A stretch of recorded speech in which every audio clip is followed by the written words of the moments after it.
ಒಬ್ಬ ವ್ಯಕ್ತಿ ಕಾಮ, ಮೋಜು, ಹಣಕ್ಕಾಗಿ 1 ತಿಂಗಳಲ್ಲಿ 3ಕ್ಕಿಂತ ಹೆಚ್ಚು ಕೊಲೆ ಮಾಡುವವನನ್ನು ಸರಣಿ ಕೊಲೆಗಾರನೆಂದು ಕರೆಯುತ್ತಾರೆ. ಅಂದರೆ ಸೀರಿಯಲ್ ಕಿಲ್ಲರ್. ಸರಣಿ ಹಂತಕರ ಚರಿತ್ರೆ ಈಗ ಮಾತ್ರವಲ್ಲ, 6ನೇ ಶತಮಾನದಿಂದಲೇ ಇರುತ್ತದೆ ಎಂದು ಅಪರಾಧ ಶಾಸ್ತ್ರ ತಜ್ಞರು ಹೇಳುತ್ತಾರೆ. ಯೂನೆ ಲೂಪಿಂಗ್ ವಿಶ್ವದ ಮೊದಲನೇ ಸರಣಿ ಹಂತಕನೆಂದು ತಜ್ಞರು ನಂಬುತ್ತಾರೆ. 6ನೇ ಶತಮಾನದ ಚೀನಾ ದೇಶದ ರಾಜ್ಯ 100ಕ್ಕಿಂತ ಹೆಚ್ಚು ಜನರನ್ನು ಕೊಂದಿರುತ್ತಾನೆ.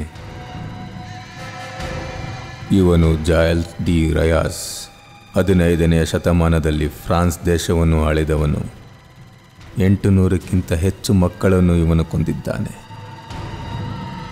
ಇವಳು ಎಲಿಜಬೆತ್ ಬಥೋರಿ, ಒಂದು ಮಹಿಳೆ, ಹಂಗೇರಿಯನ್ ದೇಶದವಳು.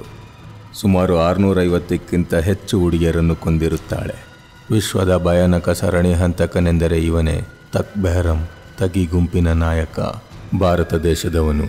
ಸುಮಾರು 931 ಮತ್ತು ಗುಂಪಾಗಿ ಇವರು 20 ಲಕ್ಷ ಜನರನ್ನು ಕೊಂದಿದ್ದಾರೆಂದು ಗಿನ್ನಿಸ್ ದಾಖಲೆಯು ಹೇಳುತ್ತದೆ. ಇಡೀ ವಿಶ್ವದಲ್ಲೇ ಅತಿ ಹೆಚ್ಚಿನ ಸರಣಿ ಹಂತಕರಿರುವುದು ಅಮೆರಿಕದಲ್ಲೆಂದು FBI ತಜ್ಞರು ಹೇಳುತ್ತಾರೆ.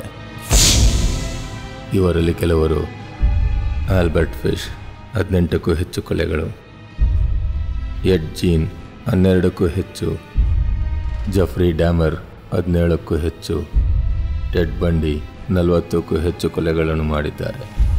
ಇವನೇ ಡೇವಿಡ್ ರಸಲ್ ವಿಲಿಯಮ್ಸ್, ಕೆನಡಾದ ವಾಯುಪಡೆಯ ನಾಯಕ. ಇವನೊಂದು ವಿಚಿತ್ರ ವಿಕೃತಕಾಮಿ.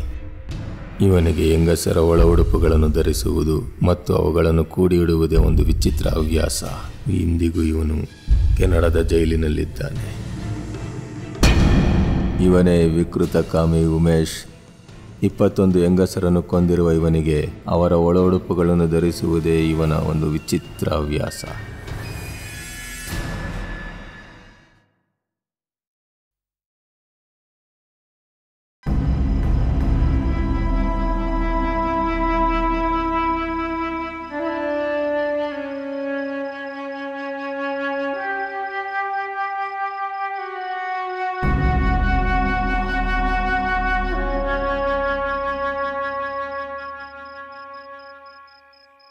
نبى الحياة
ಈಸ್ ಎ ಸೈಕೋಪ್ಯಾಥ್.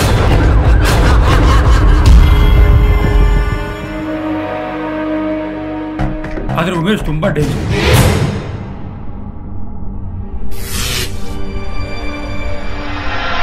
ಮೊದಲೇ ಹುಡುಗಿರು ಅಂದ್ರೆ ಲೀಟರ್ ಗಟ್ಟಲೆ ಜಲ್ ಸುರಿಸ್ತಾನೆ. ಅವ್ರ ಬಟ್ಟೆಲ್ಲ ಚರ್ಮದ ಸ್ಮೆಲ್ಲು, ಮೂಸ್ ನೋಡೋಕ್ಕೆ ಏನೋ ಒಂಥರ ಮಜಾ. ಆ ಬಟ್ಟೆಯನ್ನು ನಾನು ಹಾಕ್ಕೊಂಡ್ರೆ ಆ ಹುಡುಗಿರೇ ನನ್ನ ಜೊತೆ ಮಲಗಿರೋ ಥರ ಅನಿಸುತ್ತೆ. ಅವನ ಮನೆಯಲ್ಲಿ ಬರೀ ಹುಡುಗಿ ಡ್ರೆಸ್ಸಸ್, ಅವ್ರು ಯೂಸ್ ಮಾಡೋ cosmetics ವಿಕಾರವಾಗಿತ್ತು. Your crime record says that you've raped and killed 21 women. Is that true?